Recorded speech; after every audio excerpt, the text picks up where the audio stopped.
Om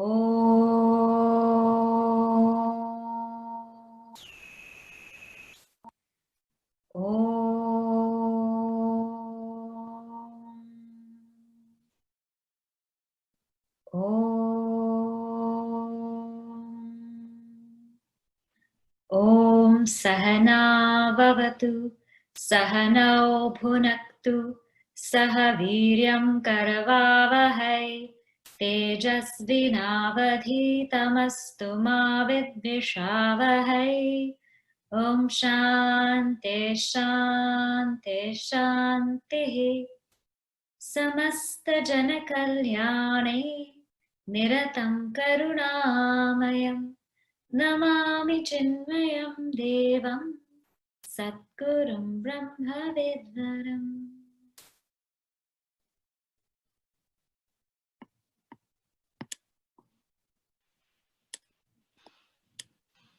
I'd like to Riddhi. Hariom everyone. Although many of us are familiar with Swamiji, I'd like to say a few words to humbly introduce Swami Anukoolananda. Swamiji is the resident director at Chinmay International Residential School in Coimbatore since 2005, and this school was named the second best residential school in India. Swamiji was inspired by Puja Gurudev's life and vision and decided to dedicate his life to serve Puja Gurudev. Swamiji was initially posted to 2 centers in Tamil Nadu, and he enriched these centers through his various classes that catered to people of all ages. I know that many of you may know Swamiji through the Global Chick Camp as well. Though I personally have not met Swamiji yet, I've heard so many wonderful things about him, and I hope to meet him sometime soon. We look forward to experiencing an amazing booklight session today, and we are very thankful for Swamiji's presence and guidance. Hari Om. Hari Om to all of you. Am I audible? That's fantastic. Thank you so much. And thank you, Shubhaniji, for having me at this booklight session. Do we all smile? Oh, thank you so much. That's wonderful. Because in this time of COVID, certain things get forgotten. First of all, I'm thankful for having got the opportunity to take these 2 chapters, 17 and 18. They're just amazing boosters, amazing ideas to make us, to have us empowered, strong, and to have a beautiful day. So first of all, let me ask all of you, okay, this question. What time is it there? Is it sometime in the evening? 7:30? It's 9 p.m. for some, 8 p.m. for some, and 6 p.m. Okay, that's amazing. So please tell me, did you look into the mirror this morning? Yeah? And how many of us said, wow, this is amazing? Swamiji, yeah, some of us may have, right? Looking into the mirror, we saw ourselves and we said, wow, what a creation. Oh God, you just did fine. Okay? Some of us would have done that.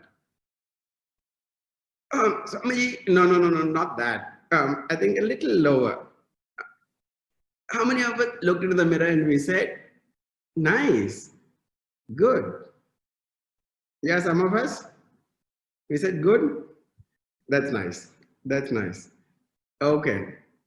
How many of us looked in the mirror? Swami, not nice. How many of us looked in the mirror and we said, not bad? Not bad. Yeah, some of us said not bad. That's good. That's still good. That's good. And some of us would have said, Hindi has beautiful expressions, Both absos ki baat hai, or what is that? What a pity, or whatever, right?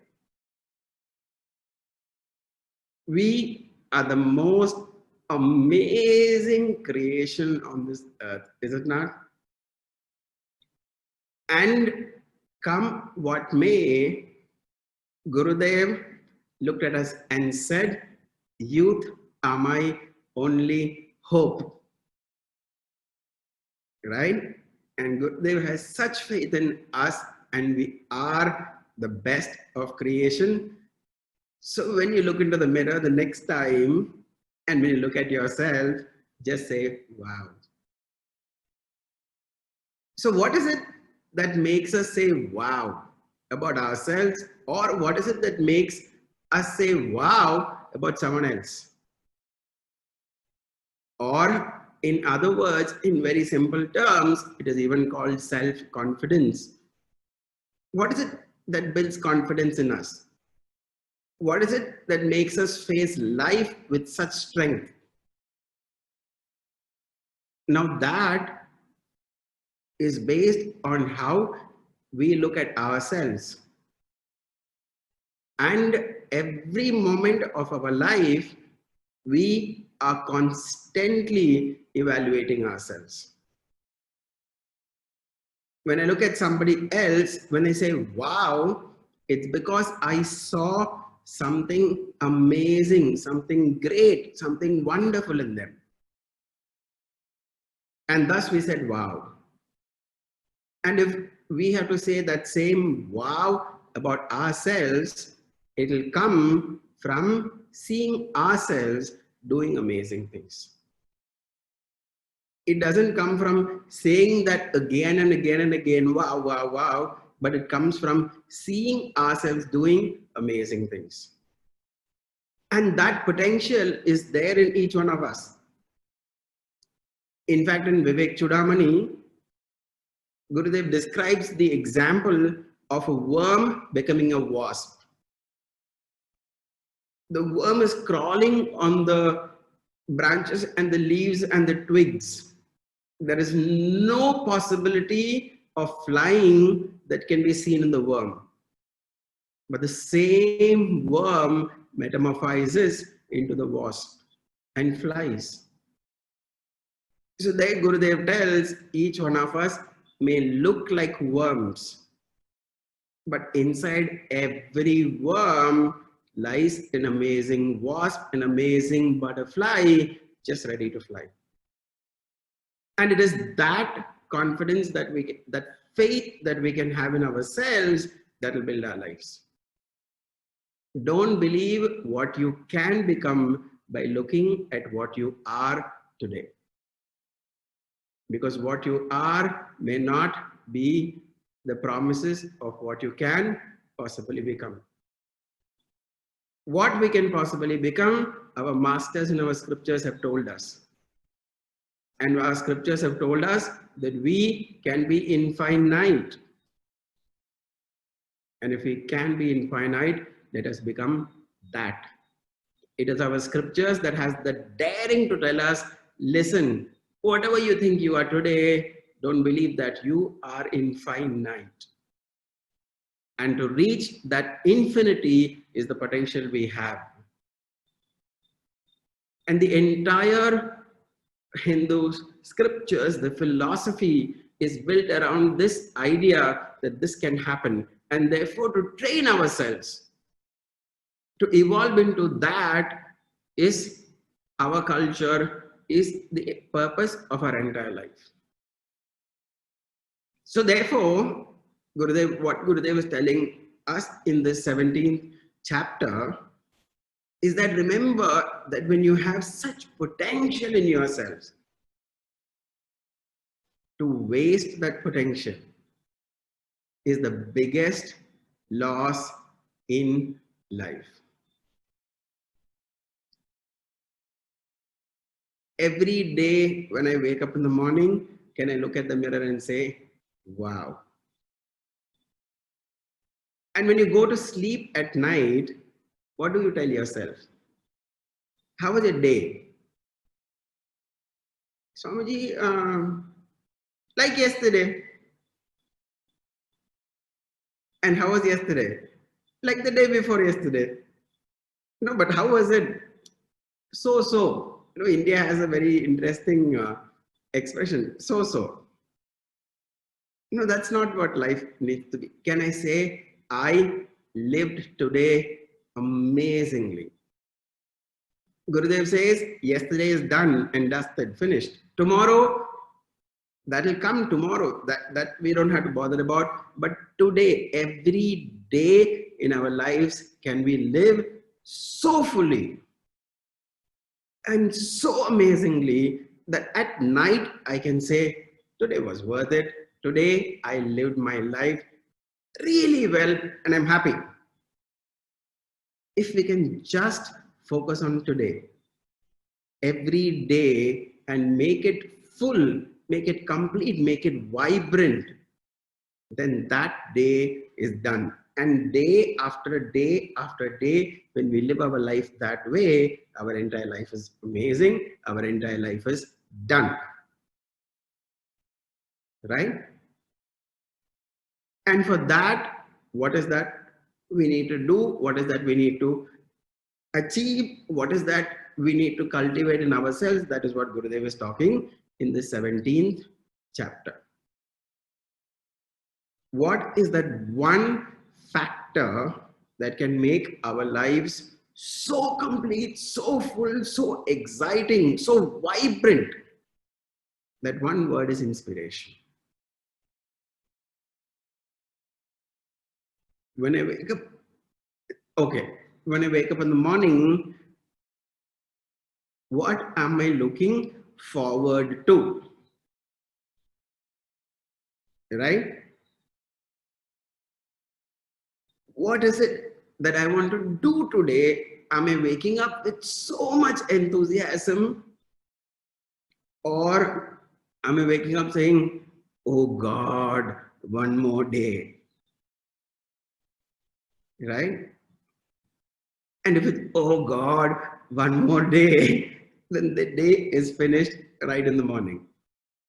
But if it is, yes, one more day, and I'm excited to do this, I'm excited to do that, that is inspiration. And each one of us can be inspired by different things. It need not be the same thing. Some of us can look forward to acting. Some of us can look forward to sports. Some of us can look forward to study. Some of us can look forward to music, whatever it may be. But find that one thing that is your passion. And that which you really, really, really enjoy doing. And look forward to doing that, and let that make our life so full and so complete and so inspiring. There are two things in our life. One is the joy of living. What is it that I really enjoy doing? What is it that I feel amazing about when I do it? And the second one is what makes me feel worthy when I do it. Both are needed. One of them, what makes me happy doing it. It could be a hobby as well. That is perfectly fine. Could be a sport, could be exercise, could be music, could be whatever that you love. But that you really love doing. You have fun doing. Right? That's one. And second, what makes us feel worthy of ourselves saying, I did it. For example, for people who have taken up the spiritual path, the sadhana, meditation or japa or study or puja or seva, that makes us feel worthy. And we may even enjoy music, we may enjoy sports, we may enjoy badminton, we may enjoy tennis, we may enjoy something else. And to give us that also is important. So my life every day can be filled with happiness, with joy and with enjoyment, at the same time make us feel worthy of having lived that particular life. What do you think is the most important thing that you should do every day? And when we do that thing every day, we feel that day is complete, that day is worth it, that day is most useful. And what is it that I really enjoy? I love doing. As a youngster, maybe a little younger, you just loved listening to music. But work has taken up all your time so much that you've not heard a song in the last 2 months. Isn't that sad? Because after all, we are doing everything to just be happy, is it not? So let's not miss out on feeling happy with the idea that I'm working hard. Because sometimes we think that after doing everything, after achieving everything, I'm going to enjoy life. I'm going to do what I really love to do. Such days don't come. And second, our journey to that need not be sad, need not be difficult, need not be burdensome. It can be most enjoyable, most happy. So therefore, to combine both, what is most worth and what I really enjoy and I feel so happy doing, and what is it that inspires me? All these are the words that Gurudev is using in this particular chapter. So how do we do that? Gurudev says what we constantly encourage in us, that becomes our habit, that becomes our character, that becomes our personality trait. So consciously, each one of us can mold ourselves into what we really feel worthy about ourselves just by exposing ourselves to that particular trait, to that particular habit, to that particular idea. So physically, mentally, and intellectually. Think about this. Ask your friends this question. Each of us have a very specific personality, and that personality expresses through us, right? In our words, in our actions, in our attitude, right? So just try out this exercise. Ask your friends, maybe at CHYK, maybe outside, ask them what are the 3 words that you often use, right? That would reflect many times what we are. Do we use positive words? Is that our signature? Or do we use negative words? Is that our signature? If, let us say, you're known to use the word beautiful, amazing, fantastic, great, wonderful, happy, correct. If these are the words that we are using often, then that reflects our personality.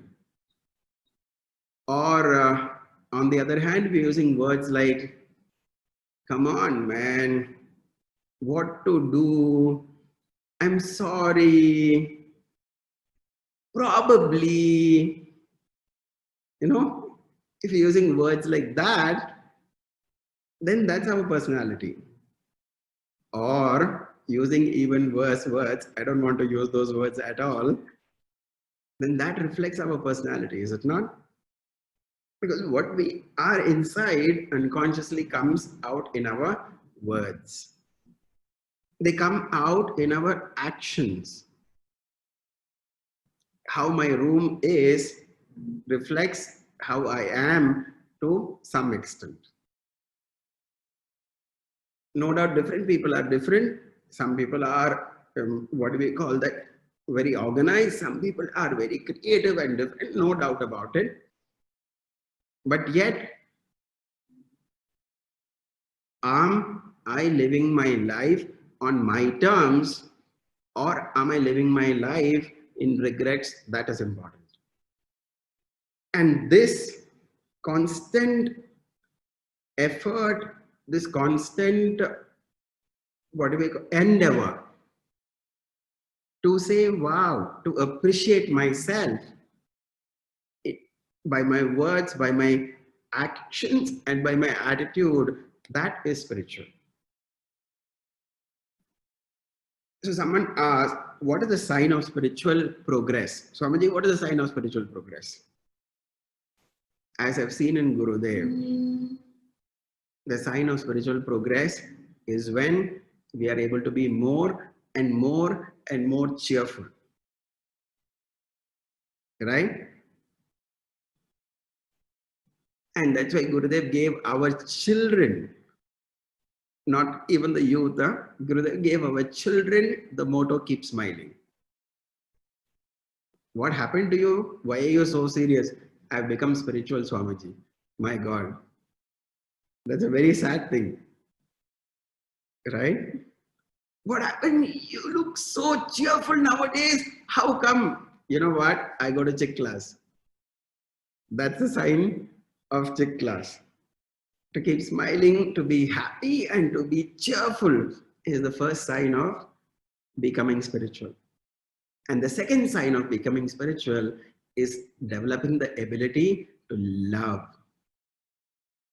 If we can so much more intensely love people, if we can so much more intensely feel for animals, feel for other people, then we have grown spiritual.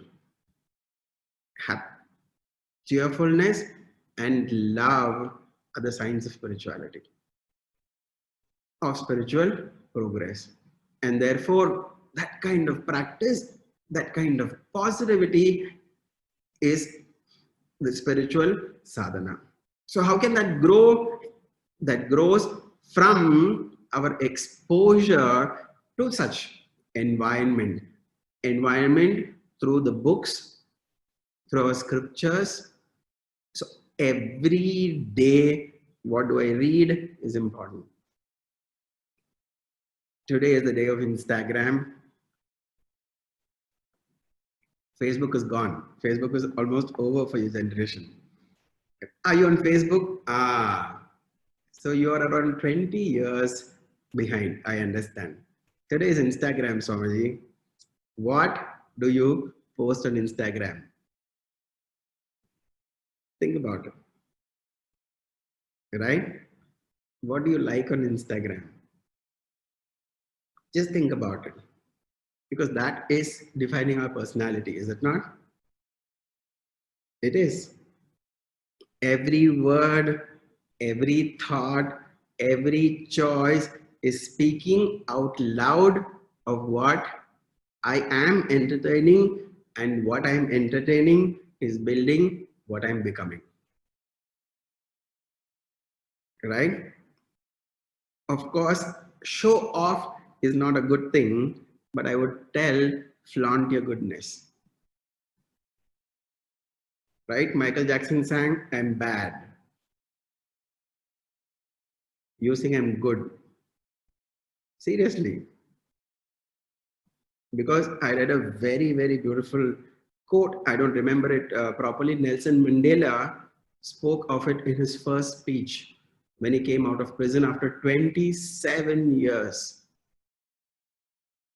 And that quotation, I don't exactly remember, I mean verbatim, but it says, it is your duty to shine. Don't be small, right? But shine out, because in the shine that you give out, others will get light. And in that light, they will grow. Gurudev did not want us youngsters or you youngsters to be just ordinary. Gurudev wanted each of us to be such powerful dynamites. In our dynamism, the entire world gets dynamized. So you see, in this 17th chapter, Gurudev starts about self-improvement, and then Gurudev goes on to talk to sevaks and sevikas. Gurudev did not want us just to be class attendees. Gurudev had a term for those people. He used to call them professional listeners.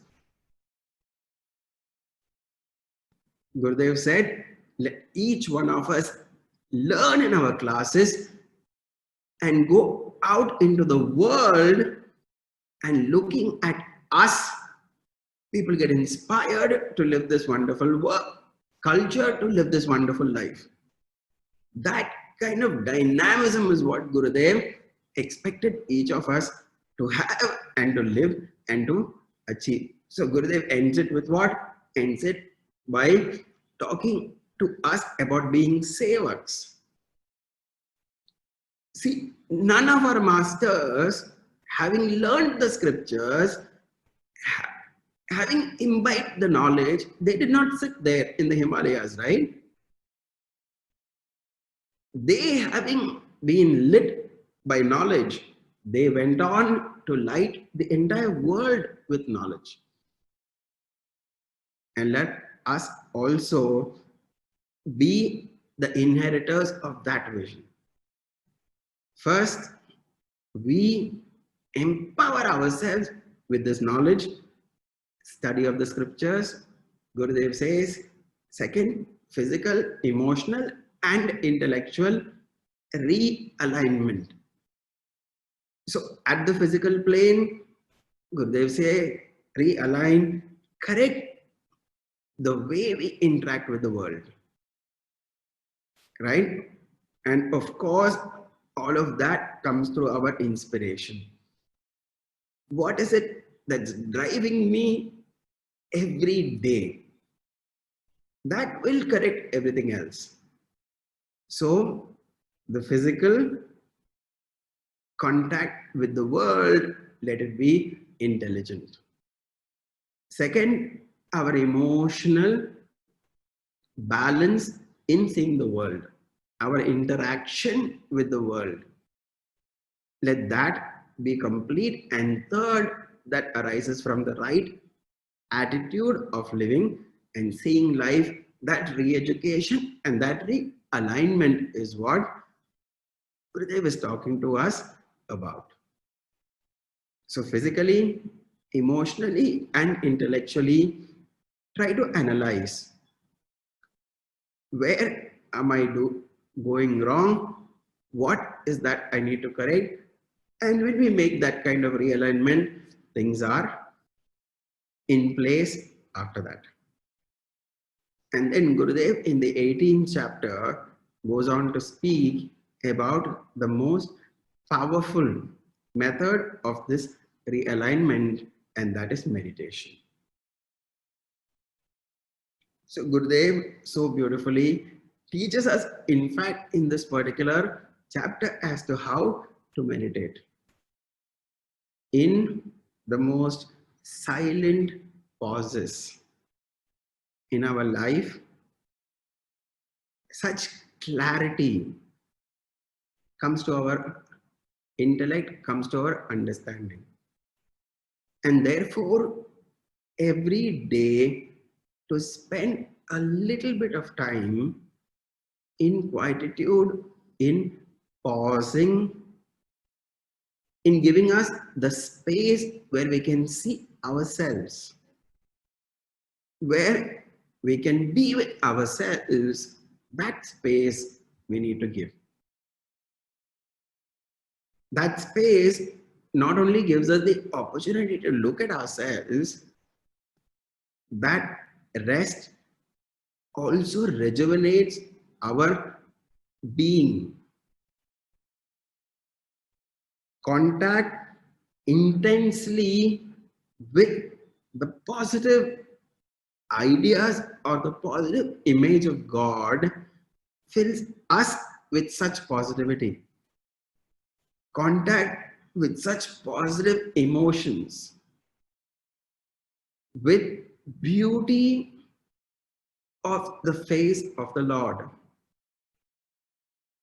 with the beauty of completeness, with the beauty of love and wonderful qualities, is the opportunity we get through meditation. It could be through contemplating on the form of God. It could be through contemplating on the qualities of God. It could be contemplating on the stories of God. It could be any of these things. Whatever is the method that connects us, makes us feel wonderful, makes us feel amazing, and reorients us, that is beautiful. Today, all over the world, they're talking about neuroplasticity. That all of us can mold ourselves the way we want. Right? They're talking about the plastic brain. And that knowledge, the technology for that is meditation. Through meditation, the tyrant Valmiki, Ratnakara became Valmiki. The arrogant Kaushika became Vishwamitra. Is it not? We have such amazing evidences of unbelievable transformations that happened by people who applied themselves to this work at transformation. They just decided, I am going to change, and that is it. And that change brought out the genius that is present in them. And for that, every day, Gurudev says, whatever time you want. Gurudev says, some of us love the mornings, some of us love the evenings, some of us love the moonlit nights. Doesn't matter what time, whatever time inspires you, that is fine. Some of us like the puja room, some of us love the terrace. Doesn't matter. Whatever place that inspires you to go within. Find it out. Because meditation ultimately is not dependent on the place, is not dependent on the time, is dependent on our own mental state. So therefore, choose your time of meditation, choose your place of meditation, and there go within. That quietude that happens in meditation, that intense rejuvenation that happens in meditation, and the realignment of values and emotions that happen in meditation, let us give ourselves that beautiful opportunity available to us every day. And for that, to talk about in today's context, you don't need meditation accessories. Swamiji, I don't have the meditation mat. Is that okay? I don't have my meditation t-shirt. Is that okay? I don't have my meditation music. Don't worry. Right? It's not about the accessories. It is about what each one of us can achieve. And the opportunity is there today. Swamiji, yeah, I like these ideas. It's beautiful. I'm going to start tomorrow. No, today. But Swamiji, I've got only 5 minutes. 5 minutes is a lot. Just give 2 minutes. If today I can sit for 2 minutes, if today I can expose myself to amazing inspiration, amazing thought for 2 minutes, today is done. Tomorrow I'll do more, that's fine, but today. Because it is in those actions that transformation happens. Swamiji, I've been, you know what? I've been thinking, Swamiji. I've been thinking of what? I've been thinking that I'll do it. I really want to do it. That's good. That's fantastic. That is amazing. Then what happened? That is all that matters. Did I do matters? Right? So let our lives, of course, be filled with the aspiration and inspiration to do, and let it be followed up with actually doing it. So Gurudev talks about inspiration.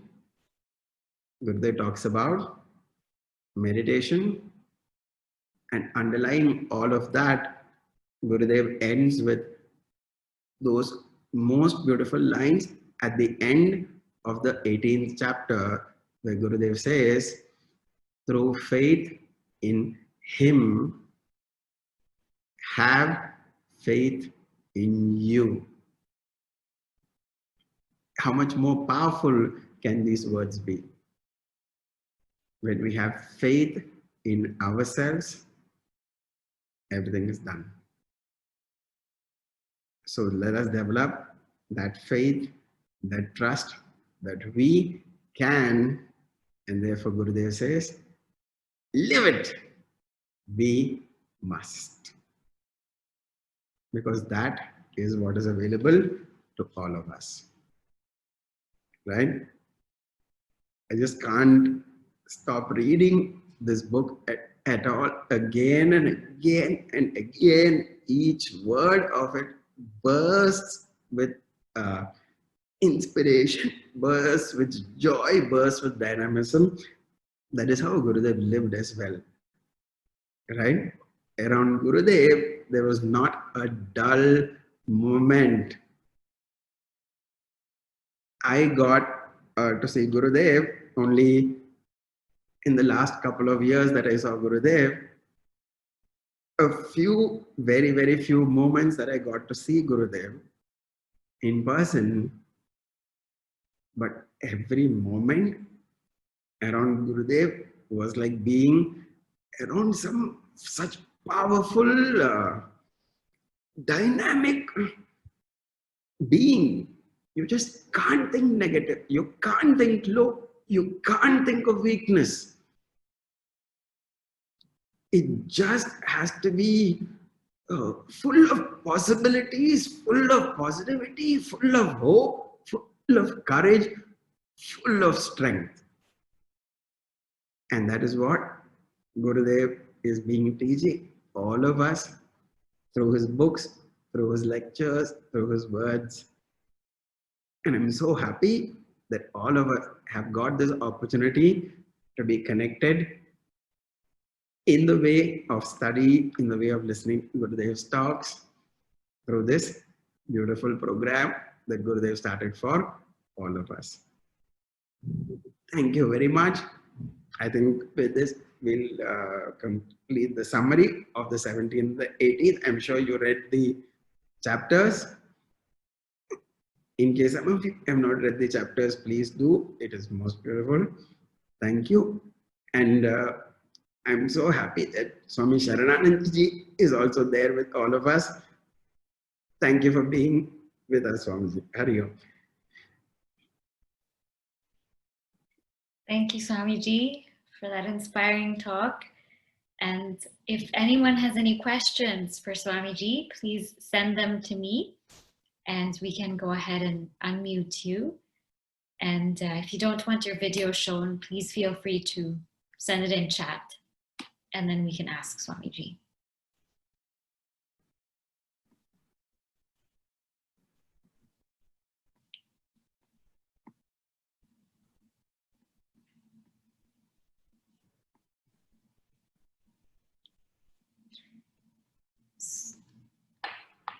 Okay, so Sneha, I think is the first question. We'll come to Sneha. Hariom Swamiji, I had a quick question just out of curiosity. How does Swamiji meditate? And how often? Right. Meditation as a practice we should do every day. Right? Practice of japa, practice of meditation, practice of puja has to happen as a routine every day, right?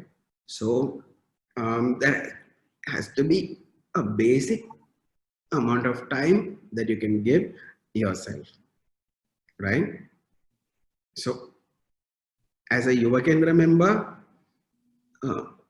at least I would say around half an hour, right, is a minimum time that we should give ourselves. Gurudev in different books has specifically instructed increasing our sadhana, right? In certain books, Gurudev has said 20 malas of japa, right? 108 beads is one mala. Gurudev said 20 malas. Swamiji, 20 malas? That's a lot, right? But then slowly and slowly and slowly we can increase that. And when you have more time, right, get back to the sadhana. So certain times, even in camps, you will even get 4-5 hours to meditate, right? But on a routine day, you may not get so much time. But I would say a minimum of half an hour or more is that we should give, being as chicks or working, right? But intense, exclusive time that is required. Just as when I'm doing a physical exercise, it requires a minimum time, no? Right? For example, jogging, we have to do for 20 minutes. Or if you're doing a mixed routine, you'll have to do it for a certain number of, what do we call that, repetitions. In the same way, the mind also requires a certain amount. The way of practice could be see what you can do comfortably and a little more. That way we increase our intensity as well as our stamina, mental stamina to go within, to become more and more into silence, right? In our life that we are into teaching and into mission work, the only free time that we get is in the morning, right?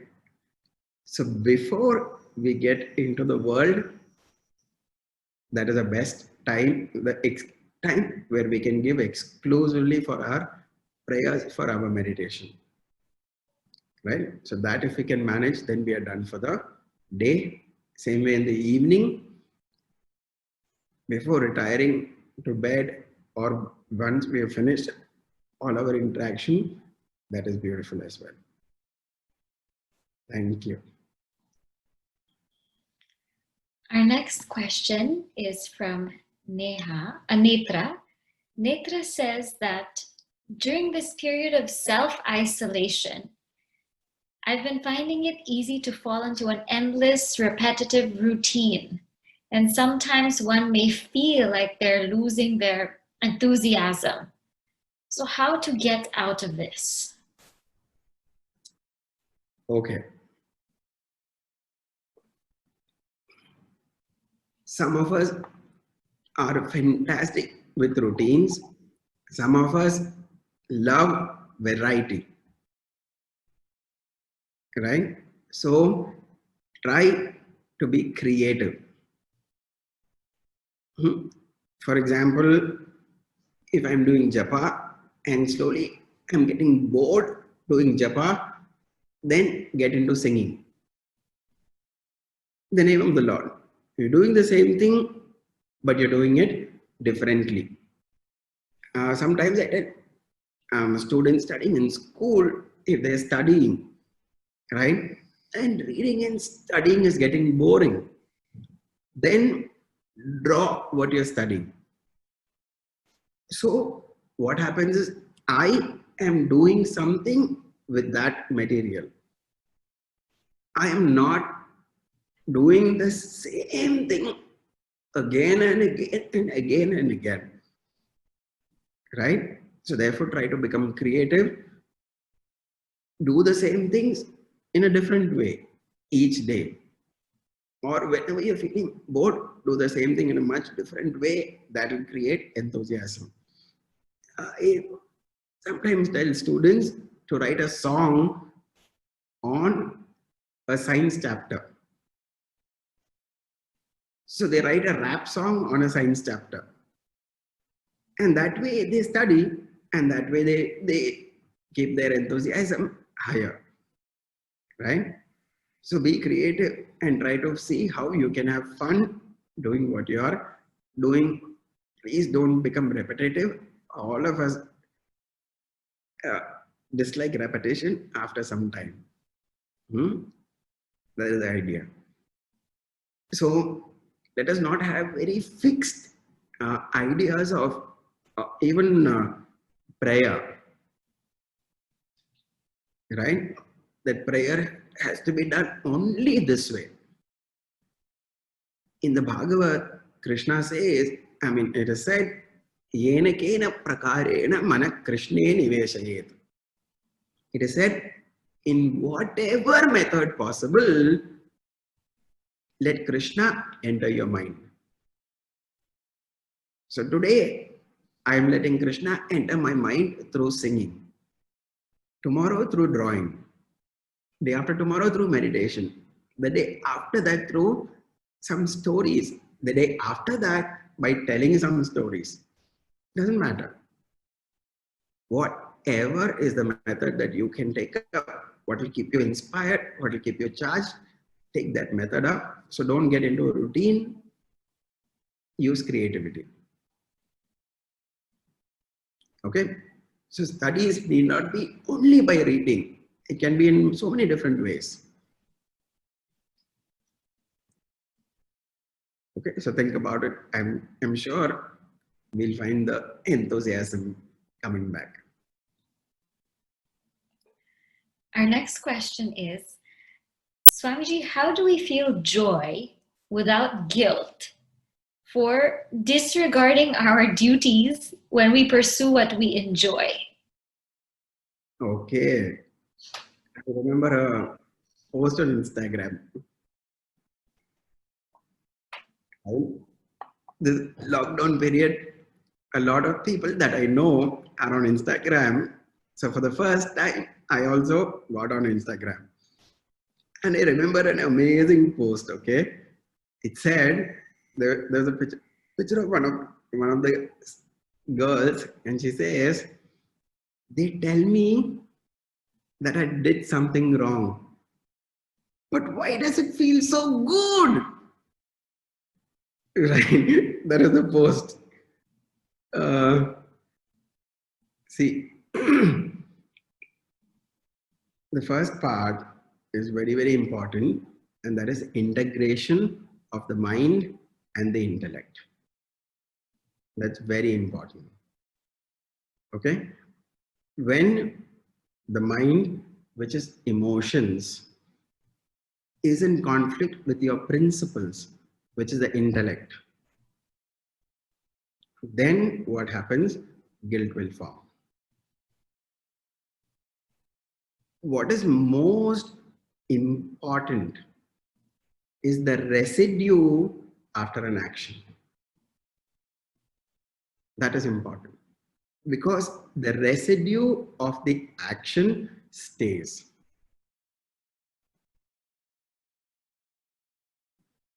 So therefore, even before choosing a particular enjoyment, try to reflect on what will be the residue after the enjoyment. If you look at it in the form of a cloth, right?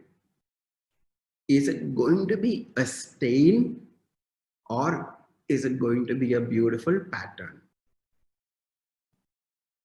Think about the mind to be a cloth, right? We don't want a stain. We want beautiful patterns to be created on the mind. So, enjoyment is not wrong.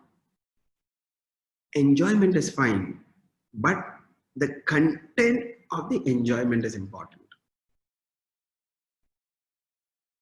right? Sometimes we feel being spiritual is against enjoyment. That's not true, right? Have entertainment, but make the content better. And second, what is more important is even before taking that enjoyment, ask yourself, would you feel good about yourself after going through that enjoyment? Right? That is important. Ask yourself that question. If you feel, yeah, I'm going to feel great, I'm going to feel worthy of myself after that enjoyment, then that's fine. But if you feel, no, I think after this, I'm going to tell myself, why did I do this? I should not have done this.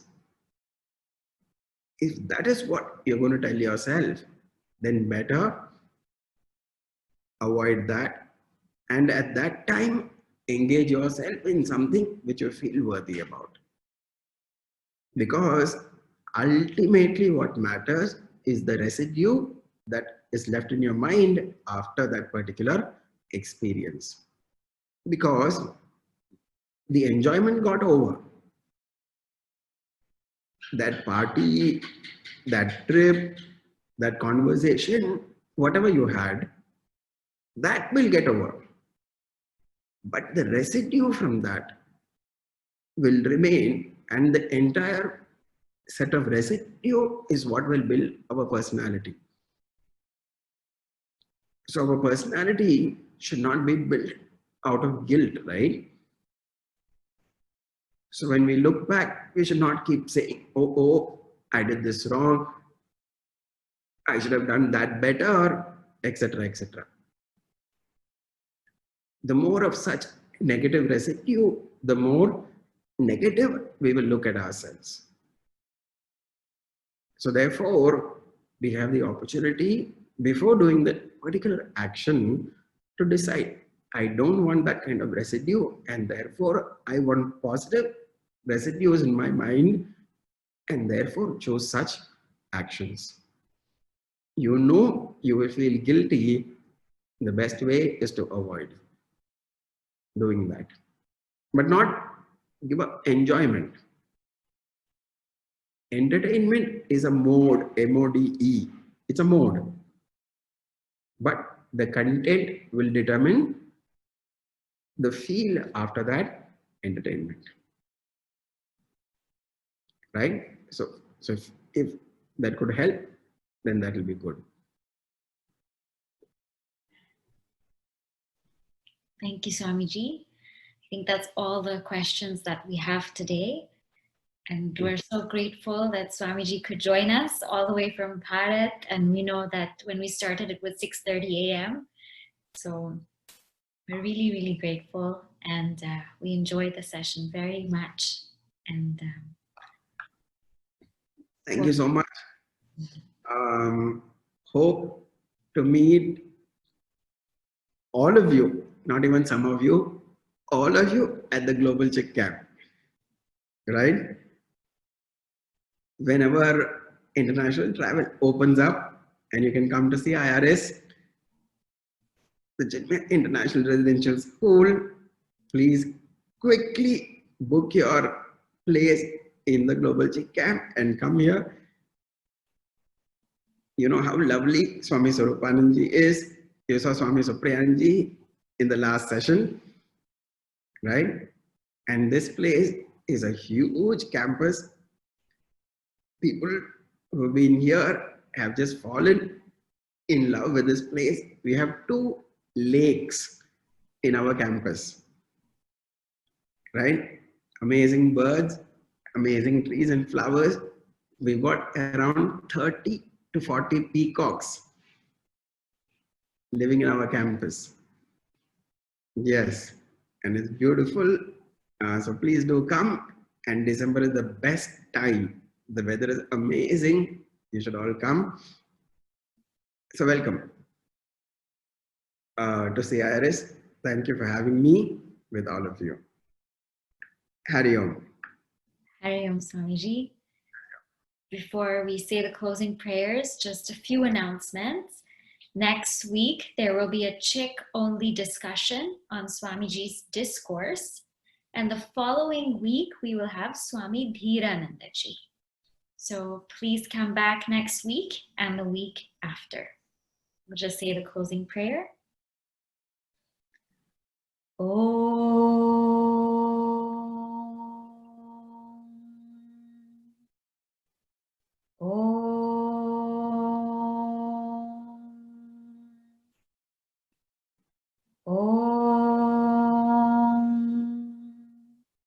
Om Purnamadah Purnamidam Purnat Purnamudachyate Purnasya Purnamadaya Purnameva Vashishyate. Om Shanti Shanti Shanti. Harihi Om Shri Gurubhyo Namaha. Harihi Om. Hari Om, everyone. Hari Om, Swamiji. Hari Om.